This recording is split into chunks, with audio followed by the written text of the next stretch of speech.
Hey, welcome. We are so excited to be here today. And for those that have joined live, we're grateful that you're going to tune in here. So, three, this is such a powerful conversation. Is three reasons nurses don't talk about this silent crisis. Okay. And my name's Todd Angelucci. I'm a nurse. I've been around and a nurse for a long time. And the reason that I am super passionate about this is that not only was I a nurse and pretty much done so much within nursing, I did some corporate work. I've been a leader in the corporate industry. I've also grown a pretty successful business. And through some challenges in my own life, my own personal journey, I really started to look at things, and I wound up going back to the bedside with a fresh new perspective. I had a brain tumor. I've gone through that. And when I went back with this fresh new perspective in helping others and looking at my own stuff, I was like, man, what is deeper here? And I partnered with an amazing person here, Jessica Smith dos Santos, who I want her to share a little bit about her story as to really what is going on for nurses. And as we've experienced it and as we've walked through some of these challenges, looking at it from a different perspective and really understanding how we got here and what are some possible solutions and some of the things and trends that we're reading in some of the literature out there. So Jessica, tell us a little bit about yourself and how you've landed here. Yeah, hi everyone. So my name is Jessica Smith dos Santos. I have been a nurse for almost 20 years, except for the 5 years that I wasn't. And one of the reasons that I'm so passionate is because, like Todd, I cycled through like this whole thing of like being a nurse, loving what I do, identifying as being burned out, exhausted, frustrated, broke, unhealthy, all the things, and thinking that nursing was the cause of all of it. At the time when I left the bedside, I was working in a level 2 trauma center ER. It's a very stressful job. But what I realized after I left the career is that everywhere I went, I took me with me. And I was still stressed out, burned out, frustrated, exhausted, even though I left the circumstance that I had blamed for my state of being. And like you, Todd, I went through some things and had to get real with myself and learn some new skills to realize that it wasn't the circumstance. It was the fact that, like, I had like deeper trauma, so to speak, right? Like things that showed up in my reality that I didn't expect, that I didn't have the capacity to process. And so I relied on ineffective coping strategies just to survive. And I didn't know what I didn't know, but like you, I am also back at the bedside. I'm in an emergency room. I have a totally and completely different perspective. And this conversation is really for the nurse who is ready and willing to recognize that they might be caught in a cycle. And they also might be ready and willing to recognize that everywhere they go, there they are. You might be seeing the same crap showing up in your career as you're seeing in your finances, as you're seeing in your relationships, as you're seeing in your physical health, right? Because that was my story. I just wasn't necessarily willing to look at all of the ways that showed up. And so this is really designed to be a conversation for those nurses who are ready to admit that if nothing changes, nothing changes. And we're also here to give you some encouragement that while you may be identifying as some of those things, right? Burned out, exhausted, all those buzzwords that we're throwing around in our career right now to describe how freaking hard it is, there is a better way. And Todd and I both are here to tell you that you can do the hard things of nursing better and find joy in your career again. Yeah, 100%. And what I encourage, for the listener here, and Jess, thanks so much for sharing that. You brought up some good things. Is really like, like eat the fish and like spit out the bones. Like it's just this level of curiosity. As I'm back at the bedside. I've been doing some high level coaching, and I happen to have been working with some nurses and noticing some things that are coming up, right? And I think that our lives are both a reflection and projection of what's going on the inside. And in my corporate world, and also in everything we do, like 90% of our work challenges are personal problems in disguise. And if you talk to some leaders that have led a group, or if you have a family, or you're in some type of leadership position, you start to notice that. And I wrote this article that a lot of people had commented on, and it really inspired this conversation. And Jess and I were really talking about how this shows up at a deeper level, right? We often talk about our jobs and our careers, and there are some forces against us, right? There's a healthcare system that needs to look at itself and has some challenges. There's staffing shortages. There's all this amount of pressure, right? But there's also we're a variable as well. And it creates what we call trauma. We're talking about buzzwords: burnout, trauma. And if sometimes we've become so immune to it because we've been talking about it, especially since COVID blew the lids off it in the healthcare system about 4 years ago. But now we're like, okay, and people are starting to look at it differently. But I encourage you, as we start to share a little bit here, to do some reflection, right? Because everything tells a story. And that was the thing that I had to look at. Like, how am I showing up? What's going on in my life? And like Jessica say, wherever you go, you bring yourself with you. And I've been working with people that are starting businesses, nurse entrepreneurs that may be struggling, right? And really, that stuff that we bring goes everywhere. So that perspective opens the door for us to have a level of awareness. What are your thoughts on that, Jess? I think it's so true. Todd, I didn't know what I didn't know. And it's like I can't remember who says it, but it's not what you know, it's what you know that just isn't so. And what I have learned throughout this journey of like leaving the bedside and then coming back is that there's a lot that I just didn't know that I didn't know. And if I had, like, that's what prompted me to write the book, Shit They Don't Tell You in Nursing School.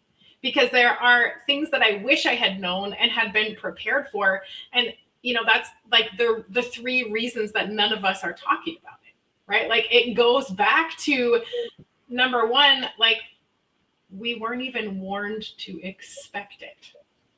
Like, how do you deal with something you weren't even warned to expect, right?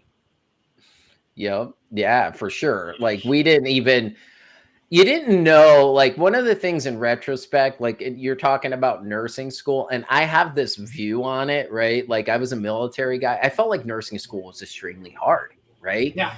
And I felt like it was hard by design. Like, they're fire hosed you with information. You need to get it. You need to pull it together, and it's a stressful time.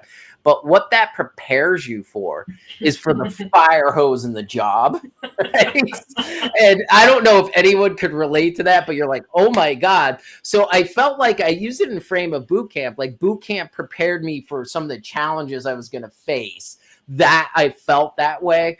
But I think the landscaping and the environment and the resilience factors that we're seeing in life now have caused a whole level that we could talk about forever. So I don't want to go down a rabbit hole on that, but I'm curious to hear whoever's listening to this or whoever wants to comment. And I encourage you guys to comment if you're listening to it live. We'll be able to see it. And like, really encourage you to kind of, what's your experience? We'd love to hear more about that. But that's the truth. Like, we weren't, like, all of a sudden you have this stuff and you become a new nurse and you have like these, like eating their young stuff, and you see it real time in this nurse. And, I don't want to go down a rabbit hole on that, but I feel like that stuff is really the effects of this unseen trauma, right? Trauma is like, it's not just necessarily this traumatic event that happened. It's like something your brain didn't expect to happen, and it took it in a way, and it processed it in a certain way and caused some challenges to come up.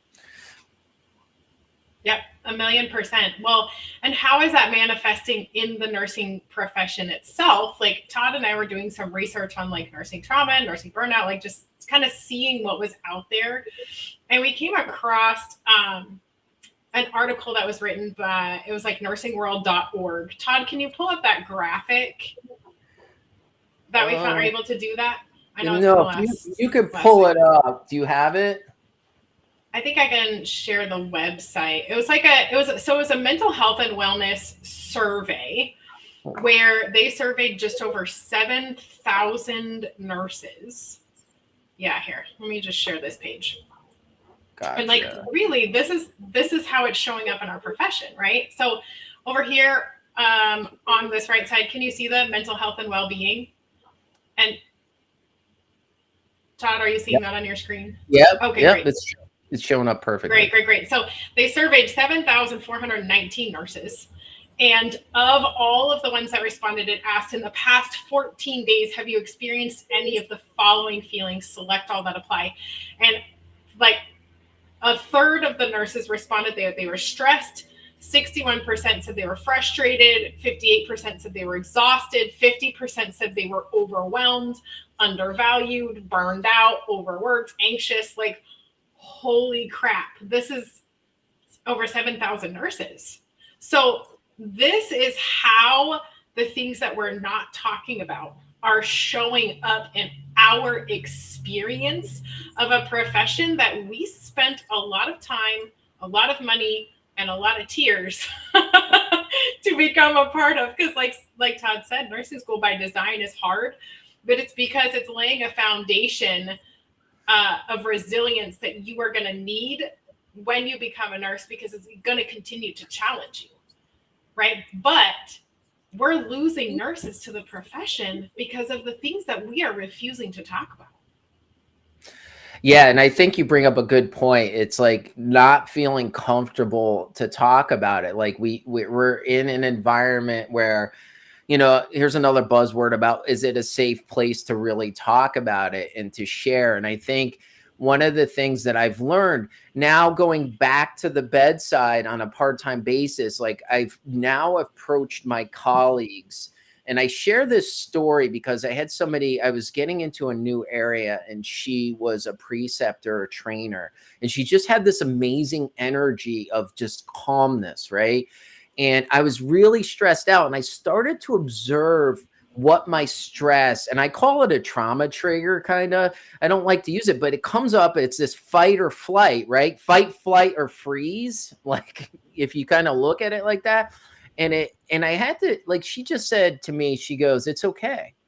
She goes, "We got this, and I'm here." And what that did was it started to calm me down, and it taught me something very profound, and that we could do for each other is that, I started to look internally, and I saw my own challenges and how I showed up. But if I can embrace that, and that's something I teach, if I brace that inside, I could embrace it in myself, and I could see somebody else, another nurse, somebody else going through something, and we could walk alongside and really just be there. Like this is how, we're a compassionate type of field, and internally we've not become or embodied that in a way. And it's not because we're bad people, and it's not because we don't mean to be, but it's exactly what Jessica was sharing about how we could show up very differently if we start to look at this from an internal perspective. Totally. You know what, Todd? Something else that's coming up for me as you chat is the agreements that we've come into about our profession. And what I mean by that is I have the blessing of working in a department that's a big mix of new grad nurses and more seasoned nurses. And you hear things like, "God, this day is such a dumpster fire." And you hear the other nurses like coming into agreement, like it's a fact that this is a dumpster fire, when it's truly a perspective. Like I had a new grad nurse tell me like, "Oh my God, it was a dumpster fire." And I was like, "Sweetheart, you don't know what a dumpster fire is until you've worked in a level 2 trauma center dealing with a mass casualty." like perspective, right? So I am not going to agree with your assessment that this day is a dumpster fire. And I feel like that's a big mistake that we're all making is you hear language like, oh my God, nursing is so hard. The system is broken. We're burned out. We're exhausted. And there is agreement in the ranks. And so, like, the challenge that I would bring to the table for the nurse who, like we said, this is for the nurse who's ready to do something differently, is like, check yourself before you wreck yourself. Like, what agreements have you come into about our profession? And are you really okay with saying, oh yeah, like, we're all just burned out, we're all just exhausted, this profession is so hard? Because what happens when you come into that agreement, you're training your brain to go look for hard, you're training your brain to look for being exhausted, right? And this goes back to the first point of like why we don't talk about it is we aren't warned to expect it. And when that is the general language among the ranks of frontline nurses, like, we're not even looking for it. It like just becomes part of our regular program. It becomes part of an expected experience, but it's just not necessarily truth. And I so agree with you. And I think what happens too is like allow it to and give it the space to be there for what it is. Like, hey, I'm saying this and just be aware of it. Like, wow. And this may be true. And what can I step into that allows things to be different or to embrace the hard?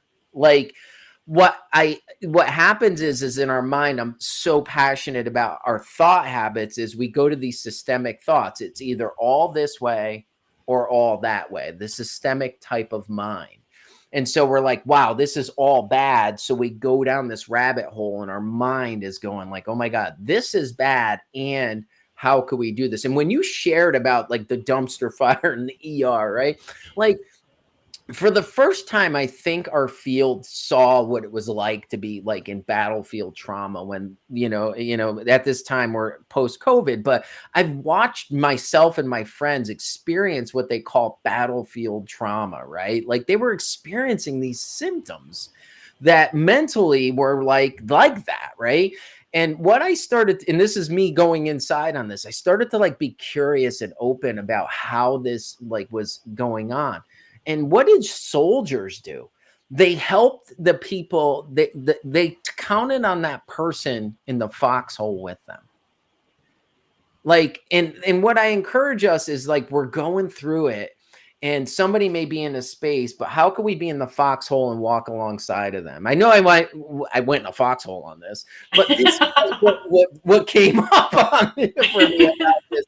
But it's a different perspective rather than like, oh my God, Sally forgot to do this and she left this on the patient and I'm pissed because I had to do more work. Like who can't relate to that? Like that's a part of me that I've done. Like I have to candidly admit it.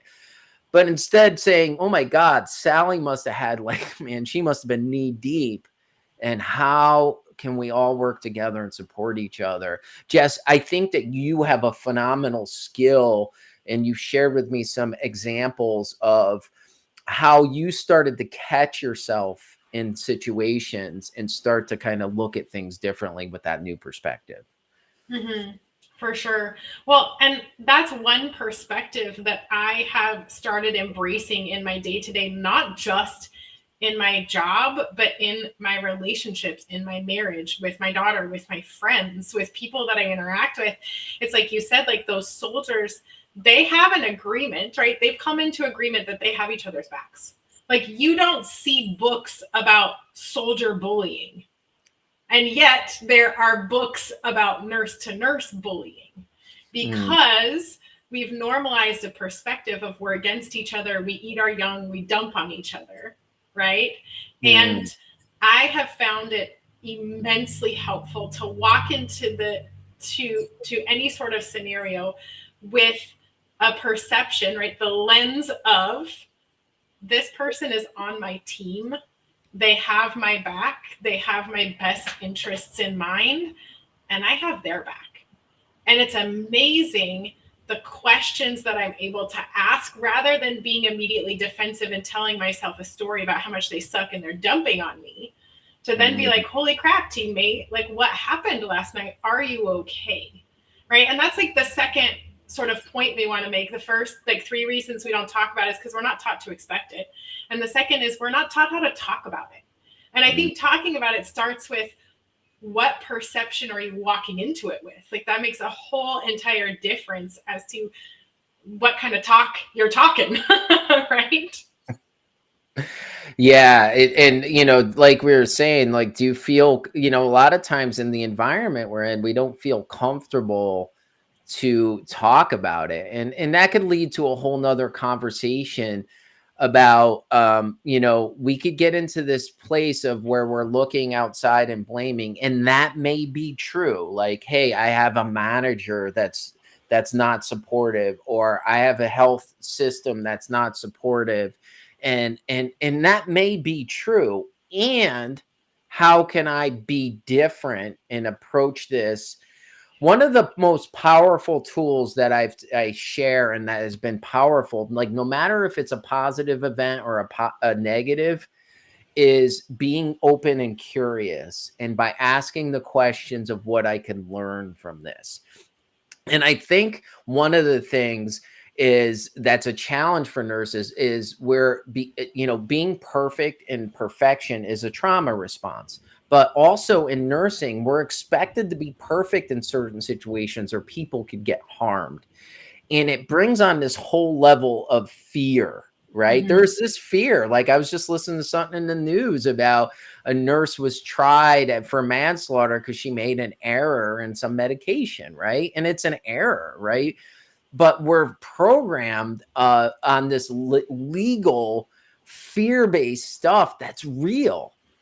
And how can we start to soften and be there for each other, where we could, hey, I'm really stressed out about this. Can we just chat about this and stand alongside each other?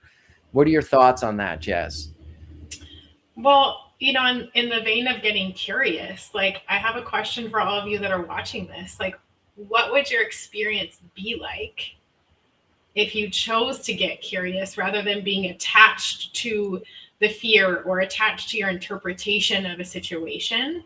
Like, what could your experience be like if you chose to get really curious about it? I love that. Yeah, and it's a practice and a habit. Like, what can I learn? Like, sometimes we walk in with the, and I'm throwing terms around with this fixed mindset. Like, this is how it is, right? And this is how it should be. And I need to be this person. I need to be the super nurse, which unlocks a lot of things that we should look and reflect on the inside. And hopefully with this, I'd love for you just to be open and curious about some of this and what else can this mean? You know what I mean? What else? And like, hey, what does this mean? What's this trying to teach me? What else could this mean? Because our perception may be coming from that fear-based, trauma-based situation for sure. Mm-hmm. Absolutely. Well, and that's the perfect segue into the third reason that we don't talk about it, is because we're actually encouraged to normalize it. Like, oh, this is just the way nursing is. This is how we do it, right? Like, it's that fixed perspective of the way in which we're doing nursing. But I truly, passionately, madly, crazily believe that nursing is on the edge of the way things used to be and the way things have to be in order for the profession to be an empowering, impactful career, not only for us as nurses, but for healthcare and for the profession in general. Like, we are literally on the edge of a massive culture shift in nursing, because the way that we've been doing it in the past, like normalizing it, not talking about it, not teaching each other how to expect it, not believing that we're on each other's team, is not what's going to sustain our profession in the future. 100%. Like, I love what you said. And when you were sharing that, I was thinking about how we could support ourselves, like each other, right? And curious. but also that new leader that may be struggling, right? That he or she was put in a position because she has, maybe more time and or maybe some skills that somebody saw, not necessarily understand leadership principles, but more of managing people skills, and being like, hey, having that level coming from our hearts of like, she's struggling too, like, how can I be supportive and looking at things very differently in certain situations, and how we show up personally on that. Hmm. Well, what I find really interesting about what you're sharing is that nurses in general are really fantastic at doing these things for our patients. And Mm, so the beauty of that is that we all already have this skill and this ability because we're really freaking great at it when we're at the bedside serving our community. And it's simply a matter of taking that skill that's already natural within you and translating it to other areas. mm. I love that, and I think you're right. Like nurses, like you talk to any nurse, yeah, hey, it's for my patient. Like this is about patient care. Have you ever like died on the sword? Like, man, they'll do anything for the patient, but for them, like, let me just flip it in a whole opposite direction. Is what about for yourself? Mm. Like, do you have that level of intensity to looking inward and to embracing yourself and starting to become aware? Because I think all of this stuff that we're talking about, these traumas, these trauma triggers, all the stuff that's going on, whether it's, and I'm going to use this term, and this is, like I said, like a different perspective, fancied or real, right? Fancied meaning like our mind perceived this in a certain way, but what's really the reality of what's going on when we start to break it down? Because we react from this emotional standpoint that a friend of mine uses the term, we get overcome with emotional tsunamis, that just take us in these directions. But what if we could start to look at that and understand and learn from ourselves and put it back on ourselves and give ourselves a little bit of that level of intensity? I find what nurses often do, and I see it, is they start to, and this is my experience personally and what I've seen a little bit, and it may or may not be true. I just want to pose this, is this level of like, remember how I mentioned this all or nothing, like it's either this or it's that.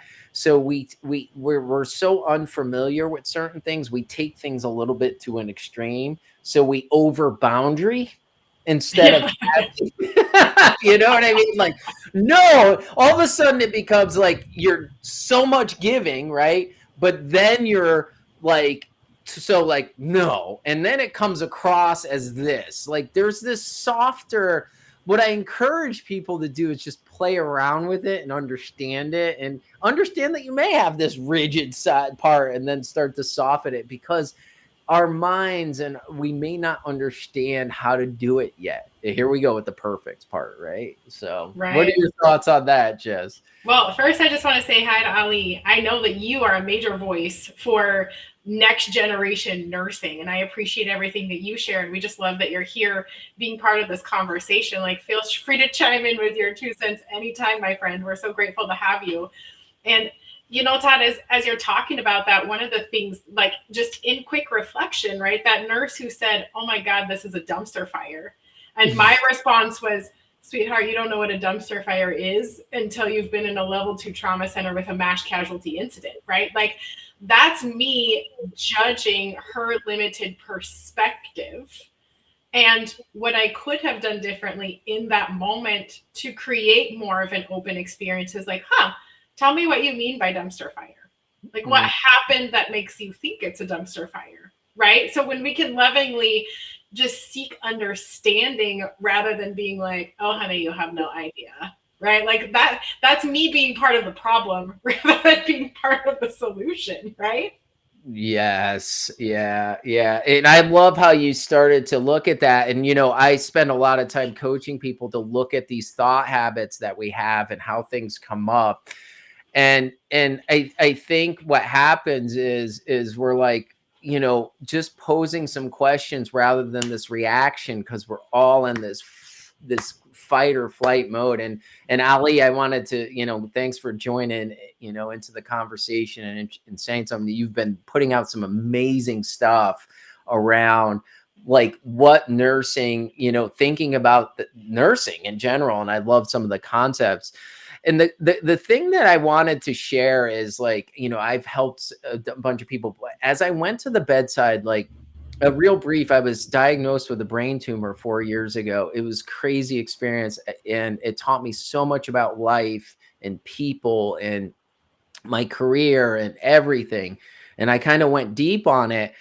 And what I started to notice was I re-embraced the parts of nursing that I really loved. And for example, is because, and this is why I focus on this inside job, like looking at inside ourselves and reflecting and learning, is like I started to see my own mortality, and walking alongside a patient of they're going through the hardest thing in their life, and how can I be present and not hijack their feelings. And when I start to relate to a story or do something, I just sit with a patient and I say, this is hard, and just allow them. And I've seen patients just break down and open up, but we could do some hard things, right? And it just gives that freedom. But why I share that is because those are the parts of the career that we're so blessed of being part of, that because of all this other stuff going on, or whatever variable we're saying is against us, and all how we're responding, that sometimes gets missed a little bit. And learning to embrace these things and soften up around them has really been this real gift. And not only with patients, but with the coworkers and the leadership that may be struggling, looking at it from like, hey, they're going through a hard time just like I am. And if I can embrace it in myself, I could see it and walk alongside somebody else. Mm-hmm. That's so good.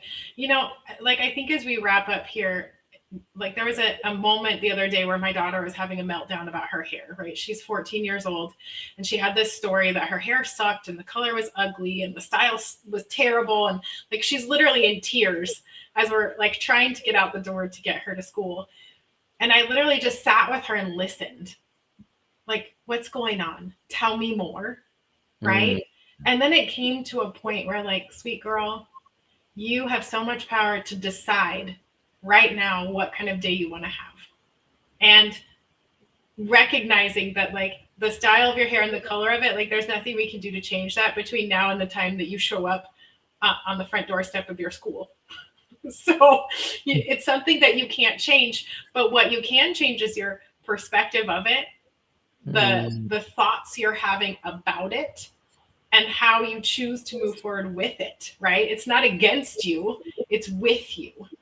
And like, my question to the nurses is, what kind of experience do you want to have in your career? And even more than that, what kind of experience do you want to have in your life? Because I guarantee you the two things are totally connected. Jessica, thanks for sharing that. And I love how you started to just like sit with your daughter and allow her, rather than, but one of the things that I encourage you to just play around with in curiosity, because I think this is where we start to see this in ourselves, is, when we're in environments and careers that are very demanding emotionally and physically and everything, is we have a tendency to lock it in a box, and we compartmentalize it. But what I started to learn is that everything is a reflection and projection of what's going on the inside, in our careers, in our personal lives. And those things, either they show up, they drip over, and both ways, they're all the same. And so I encourage you to explore, how has it shown up in your personal life? What things have you noticed? And not in this real destructive or self-condemning, but more in just the curiosity of playing around with it. And how has your personal life gone into your work life and just playing around with it? So I'm curious to hear, and feel free to comment below. You could always message us. And Jess, any final words? Yeah, well, I mean, this is a conversation that we could go on about for days. So, Todd and I would love to invite you to come hop into our Empowered Nurse Facebook group where this conversation can continue. Because the truth is, in order to shift the experience of the profession, it's going to require us to step into becoming more empowered in ourselves. And then that's going to flow into the experience we have in our profession. So we would love for you to hop into our group, ask to join, come, like, be a part of this conversation. And like Todd said, like, show up as you are. Like, it's okay if you're identifying as being burned out or exhausted right now and you're not sure how to talk about it, and you're realizing that you've normalized some pretty crappy things, and you're awakening to the fact that, like, hey, if there is an option to do this differently, I might be open to exploring that. So just hop into our group, comment here, let us know your thoughts, and just be part of this conversation, because we would love to hear what's happening in the 6 inches between your ears. Yeah, come, I always say, come as you are, good, bad, and ugly, right? I always say, let's do it ugly. And Dumpster fire is welcome. and that's it. And that's, it's embracing where we are at that moment. And we don't want to get a little woo-woo, but just sit with it for a moment, and would love to hear your takeaways or your experience and thoughts. So thank you for joining.